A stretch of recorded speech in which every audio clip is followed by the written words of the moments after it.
गांव में जग्गू, कालिया और गोपी नाम के तीन बिगड़ैल आवारा युवक रहा करते थे। वो तीनों गांव में बनी हुई चाय की दुकान पर बैठे हुए चाय पी रहे थे। ओ भाई ओ, सुबह से मेरा 7वां कप चाय का हो गया। साला फील ही नहीं आ रहा चाय पीने का आज। अरे टेंशन क्यों ले रहा भाई है? अरे चचा एक रापचिक सा अदरक मार के चाय बना दे। और अरे नहीं भैया, ओ मेरे कप में तो चाय पत्ती ठोक के और चीनी रोक के और हाँ मलाई कप पे परोस के, समझे ना। तभी चाय वाला गुस्से से उन तीनों से बोला, तीनों के तीनों यहाँ से तीतर हो जाओ, बता रहा हूँ। हाँ, सुबह से तीनों ने मिलकर 20 कप चाय पी लिए और पैसे का नाम तक नहीं दिख रहा।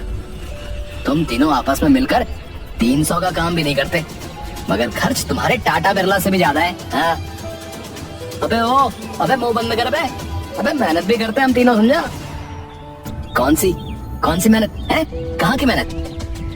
पूरा दिन लूर लूर करवा लो है, कभी इस चौराहे पे तो कभी उस पे। अबे तो क्या उसमें कौन सी कम मेहनत है बे? तुम कर सकते हो क्या है? तुम लोगों की बकवास अब नहीं चलने वाली मेरे आगे, समझे। बहुत हो गया, सीधे से बताओ मेरा पैसा कब दे रहे हो? अबे पिछली बार की तरह इस बार भी तेरे पैसे दे देंगे। क्यों इतनी देर से कुत्ते की तरह भौंक रहा है? भौंक नहीं रहा, सही कह रहा हूँ। तभी जग्गू गुस्सा होकर उठ खड़ा हुआ और चाय वाले की ओर देखकर बोला, देख भाई, चाय वाले, हम तीनों एक योजना बना रहे हैं, समझा। और बहुत जल्दी उस योजना में हम सफल हो जाएंगे।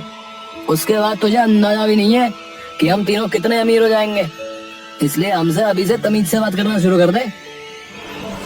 दिन में मुंगेरी लाल के सपने देखना छोड़ दो तुम तीनों, समझे। तुम तीनों से कुछ नहीं होने वाला। तुम तीनों धरती पर बोझ हो, बोझ। चाय वाले की बात सुनकर तीनों दोस्तों का गुस्सा 7वें आसमान पर पहुंच गया और उन्होंने मिलकर चाय वाले की बुरी तरह से पिटाई कर दी और वहां से चले गए।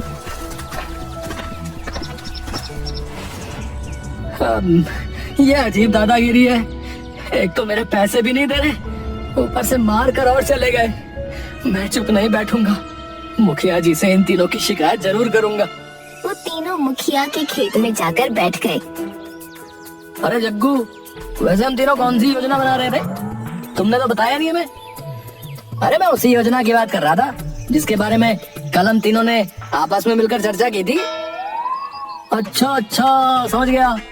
तो उस योजना की बात कर रहा है जिस योजना के तहत हम तीनों में से कोई एक जो है गांव के मुखिया की बेटी झुमरी को अपने प्यार के झांसे में लेगा और उससे शादी कर लेगा।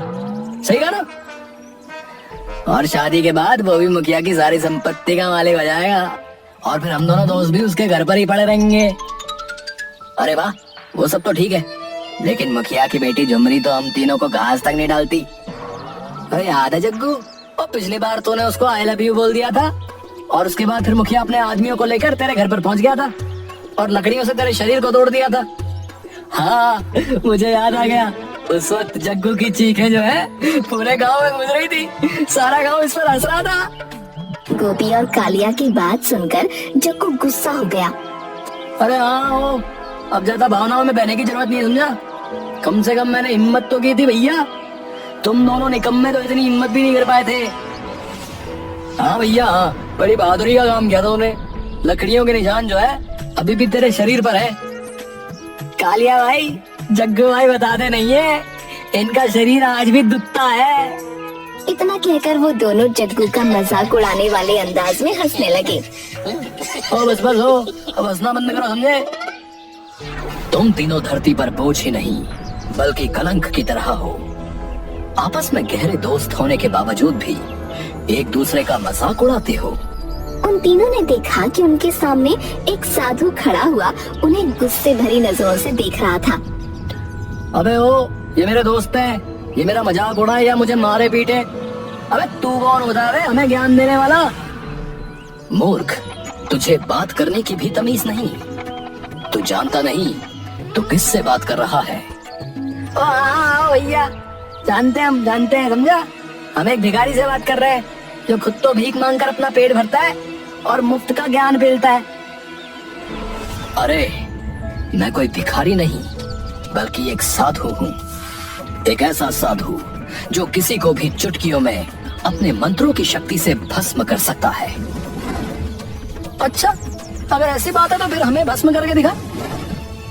अभी नहीं कर सकता, क्योंकि अभी दोपहर का समय है। मेरी शक्तियां रात में अधिक बलवान हो जाती हैं। अबे फिर तो तेरे मंत्र किसी काम के नहीं साधु। इसका मतलब तो यह है कि दिन में तुझे कोई भी घंटे की तरह बजा देगा और तू रात होने का इंतजार करता रहेगा वे, कि कब रात हो और कब तेरे मंत्र शक्तिशाली हो। इतना कहकर जग्गू और उसके दोनों दोस्त साधु का मजाक उड़ाने वाले अंदाज में हंसने लगे। तभी अचानक उन तीनों की आंखों के सामने वो साधु गायब हो गया। अबे अबे ये कैसे हो? अबे ये गायब कैसे हो गया? ओ यार, मुझे तो अपनी आंखों पर विश्वास ही नहीं हो रहा बे। मुझे लगता है कि हमने फिर से भारी गलती कर दी यार। ये तो वाकई बहुत पहुंचा हुआ साधु था। कहीं रात के समय सोते हुए हमें भस्म ना कर दे यार ये। तभी उन तीनों के कानों में साधु के हंसने की आवाज टकराई। अचानक साधु उन सबके सामने आ गया। क्यों? हो गई ना तुम तीनों की सिट्टी पिट्टी गुम। वो तीनों दौड़ते हुए साधु के पैरों पर गिर गए। हमें माफ कर दो साधु जी, हमसे पहचानने में भूल हो गई। इसमें हमारी कोई गलती नहीं साधु महाराज। ये हमारी फूटी किस्मत का ही कमाल है कि हम जो है ना चाहते हुए भी उल्टे सीधे काम कर देते। जग्गू भाई और कालिया भाई जो है बिल्कुल सही कह रहे हैं। साधु महाराज हमें क्षमा कर दो। बस बस, अब और ज्यादा नौटंकी करने की कोई आवश्यकता नहीं है। मैं एक मजाकिया साधु हूँ। मैंने तुम तीनों की बात का बुरा नहीं माना। जाओ, मैंने तुम तीनों को माफ किया। ऐसे नहीं साधु महाराज, हम तीनों को भी गायब होने की ऐसी कोई शक्ति दे दो, तभी हम तीनों समझेंगे कि हमारे साधु महाराज ने जो है हमें क्षमा कर दिया है। जग्गू की बात सुनकर साधु जोर जोर से हंसते हुए बोला। तुम तीनों चतुर्मूर्ख हो। चतुर्मूर्ख? अबे ये किस तरह का शब्द है साधु महाराज?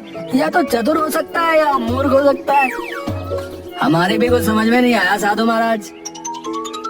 आज मेरा मूड बहुत ज्यादा अच्छा है। चतुर्मूर्ख हो इसलिए तुम्हें यह समझाने का समय नहीं है, लेकिन फिर भी तुम्हारे दोस्त ने जो शक्ति मांगी है वो शक्ति मैं तुम्हें देने के लिए तैयार हूँ।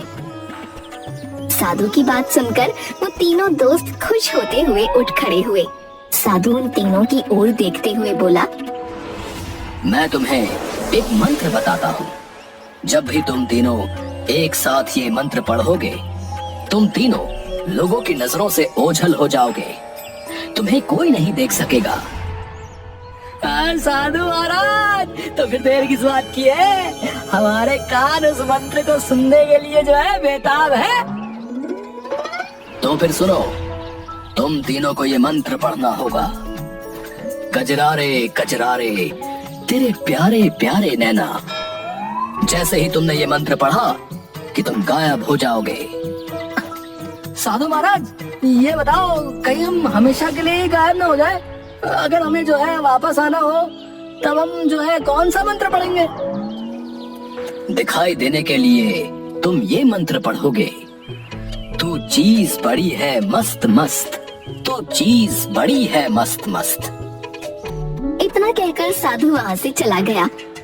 अबे ओ सुन, पहले तो हम तीनों को जो है मंत्र पढ़कर देख लेना चाहिए कि ये मंत्र ठीक से काम करता भी है कि नहीं। इतना कहकर वो मंत्र पढ़ने लगे। कजरारे कजरारे तेरे प्यारे प्यारे नैना। यार मंत्र तो हमने पढ़ लिया, लेकिन हमें पता कैसे चलेगा कि हम गायब हुए कि नहीं हुए? हम तीनों को आईने में जाकर देखना चाहिए बे। अगर हम वास्तव में गायब हुए हैं तो फिर हम अपने आप को आईने में नहीं देख पाएंगे। अरे तुम दोनों मूर्ख के मूर्ख ही रहोगे। चाय वाले के पास चलते ना। अगर हम वास्तव में गायब हो गए हैं तो वो चाय वाला जो है हमें देख नहीं पाएगा है? और हम उसकी आंखों के सामने ही उसके सारे पैसे निकाल लेंगे। वैसे भी उसने हमारा बहुत अपमान किया है ना। अरे पहली बार तूने अक्लमंदी की बात की है बे। चल चलते हैं, चल।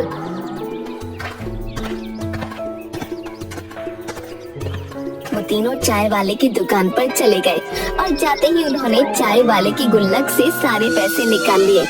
चाय वाले ने देखा कि उसकी गुल्लक अपने आप खुली और उसमें से सारे पैसे गायब हो गए।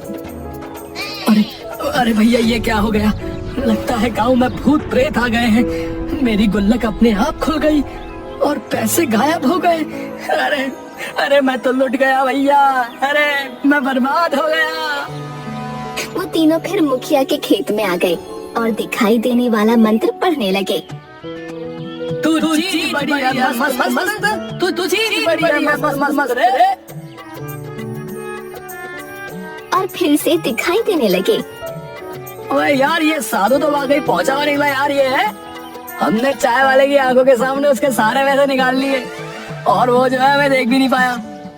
और तो और उसे सिर्फ गुल्लक खुलती हुई दिखाई दी और पैसे गायब होते हुए दिखाई दिए जब हमने पैसे जेब में रखे थे।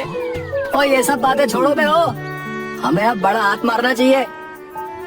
ओ भाई बिल्कुल सही कहा तूने बे। हम तीनों मुखिया के घर पर चलते हैं। आज रात हम उसकी सारी तिजोरी साफ कर लेंगे। अबे तो कुछ देर बाद रात होने वाली है। हम रात में ही मुखिया के घर पर चोरी करेंगे, क्या बोलता है? अबे हम आधी रात में मुखिया के घर पर चोरी करेंगे जब उसके सारे घर वाले गहरी नींद में सो जाएंगे।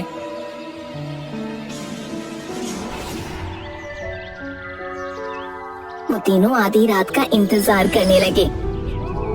आधी रात के बाद वो तीनों मुखिया के घर के बाहर खड़े हो गए। उन तीनों ने एक साथ मंत्र पढ़ना शुरू कर दिया। कजराए कजराए तेरे प्यारे प्यारे नैना। अबे ओ ये वाला मंत्र तो दिखाई देने वाला है भाई। अबे दूसरा मंत्र पढ़। अबे यार क्यों कंफ्यूज कर रहा है यार? तो है कंफ्यूज मत कर यार। रुक पढ़ता हूँ। तभी वो लोग दूसरा मंत्र पढ़ते हैं। तू चीज बड़ी है मस्त मस्त, तू चीज बड़ी है मस्त। अब सही लग रहा है। चलो चलो अंदर माल हमारा जो है वेट कर रहा है। मंत्र पढ़कर वो तीनों घर के अंदर चले गए। मुखिया और उसकी पत्नी सो रहे थे और दूसरे कमरे में उसकी पुत्री झुमरी सो रही थी। तुम दोनों जाकर जो है मुखिया की तिजोरी खोलने की कोशिश करो, मैं अभी आता हूँ। अबे ओ आशिक की फिल्म के पिटे हुए आशिक, मुझे पता है तो क्या जा रहा है। अभी हम तीनों जो है ना चोरी करने आए हैं, समझा? चोरी पर ध्यान दे। हाँ जग्गू, अभी ज्यादा हीरोगिरी करने की जरूरत नहीं है। अबे तुम दोनों क्यों चिंता कर रहे हो बे? है बे? वैसे भी हम तीनों दिखाई तो दे नहीं रहे, तो फिर किस बात का डर है? अब मेरा दिमाग खराब मत करो। चलो जाओ तुम दोनों तिजोरी खोलो, मैं अभी आ रहा हूँ, समझे? चलो। जग्गू की बात सुनकर कालिया और गोपी क्रोधित होते हुए तिजोरी के पास चले गए। जग्गू झुमरी के कमरे में चला गया और उसकी चारपाई पर बैठते हुए बोला, ओ झुमरी हो, तुम सोते हुए कितनी अच्छी लग रही हो। मैं तुमसे कितना प्रेम करता था, फिर भी तुमने मेरे साथ ऐसा क्यों किया है? लेकिन जो है मैंने तुम्हारी बात का बुरा नहीं माना। झुमरी, जब लकड़ियां मेरे शरीर पर टूट रही थी ना, उस समय मुझे दर्द नहीं, ऐसा महसूस हो रहा था जैसे कि मेरे शरीर पर कोई फूल फेंक रहा फूल। तभी अचानक झुमरी की आंख खुल गई। जग्गू मुस्कुराने लगा और अपने मन में बोला, लगता है मेरी आवाज सुनकर झुमरी की आंख खुल गई, लेकिन पगली जानती नहीं है कि मैं तो उसे दिखाई नहीं दूंगा। चलो ठीक है, अदृश्य होकर कम से कम मैं अपने दिल की बात तो कह पा रहा हूँ मैं। तभी झुमरी क्रोधित होते हुए जग्गू की ओर देखकर बोली, तुम इतनी रात को मेरे कमरे में क्या कर रहे हो? तुम्हारी हिम्मत कैसे हुई मेरी चारपाई पर बैठने की? जग्गू को अपनी आंखों पर विश्वास नहीं हुआ। डार्लिंग, तो क्या मैं तुम्हें दिखाई दे रहा हूँ क्या? हाँ, बदसूरत सांड आवारा बेशरम पूछ रहा है क्या मैं तुम्हें दिखाई दे रहा हूँ कि नहीं? अरे तू जरूर यहाँ पर चोरी करने आया होगा। पिछली रात तेरे शरीर पर लकड़ियाँ तुड़वाई थी, इस बार तेरे शरीर पर अंडे तुड़वाऊंगी। इतना कहकर झुमरी जोर जोर से चीखने लगी, चोर चोर चोर। झुमरी की आवाज सुनकर मुखिया और उसकी पत्नी की आंखें खुल गईं। मुखिया ने देखा कि कालिया और गोपी तिजोरी से उसके पैसे निकाल रहे थे। कालिया और गोपी तो वैसे भी झुमरी की आवाज सुनकर डर गए थे। अच्छा, तो अब तुम तीनों की इतनी हिम्मत हो गई कि तुम दिन दहाड़े घर में घुसकर चोरी करने लगे। मुखिया जी, हम तो रात में चोरी करने आए, दिन में कहाँ है? अबे मूर्ख, दिन दहाड़े और रात की बातें क्यों कर रहा है? अबे सवाल ये है कि हम सबको दिखाई दे रहे बे। लगता है उस साधु ने हम दोनों को मूर्ख बना दिया है। उसके मंत्रों ने काम नहीं किया बे। तभी झुमरी कमरे से निकलती हुई मुखिया के पास आ गई। पिताजी, मेरे कमरे में जग्गू है। क्या? उस निकम्मे की हिम्मत कि वो अकेली लड़की के कमरे में चला गया। मुखिया अपने आदमियों को बुलाने लगा और कुछ ही देर में मुखिया के आदमी लाठी और डंडे लेकर वहाँ आ गए। अरे देखते क्या हो, है? इन तीनों की मार मार कर ऐसी हालत कर दो कि 6-7 महीने बिस्तर से उठ ही नहीं पाए। मारा सालों को। मुखिया का आदेश सुनकर सारे आदमियों ने उन तीनों की मार कर हालत बुरी कर दी। कुछ ही देर में तीनों बेहोश होकर गिर गए। अरे जाओ जाकर इन तीनों को मेरे खेतों में फेंक आओ। वैसे भी ये तीनों मेरे खेत में ही पड़े रहते हैं, मनहूस कहीं के।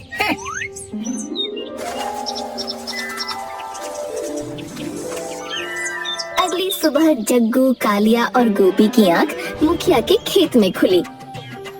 अरे बहुत बार, अरे अय्या, अरे मुझसे तो जो है उठा भी नहीं जा रहा।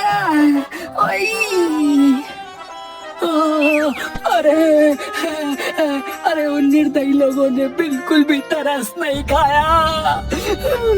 लाठियां ऐसे मार रहे थे जैसे कि हमारे शरीर में हड्डियां नहीं, लोहा लगाओ, लोहा। तभी वही साधु मुस्कुराता हुआ उनके पास आ गया। ये क्या साधु महाराज, तुमने हमें मूर्ख बना दिया है। अरे जो मंत्र काम ही नहीं करते थे तो फिर तुमने हमें ऐसे मंत्र क्यों बताए? मैंने तुमसे कहा था ना कि तुम तीनों चतुर मूर्ख हो। अरे तुम लोगों ने गलत मंत्र पढ़ा होगा और कई बार मेरे स्वयं के मंत्र रात में काम नहीं करते, तो फिर तुम्हारे मंत्र रात में कैसे काम करेंगे? अबे ओ साधु, तूने तो हमसे कल कहा था कि तेरे मंत्र रात में शक्तिशाली हो जाते हैं, शक्तिमान हो जाते हैं। क्या मैंने ऐसा कहा था? लगता है गलती से मिस्टेक हो गया, क्योंकि मुझे भूलने की बीमारी है ना।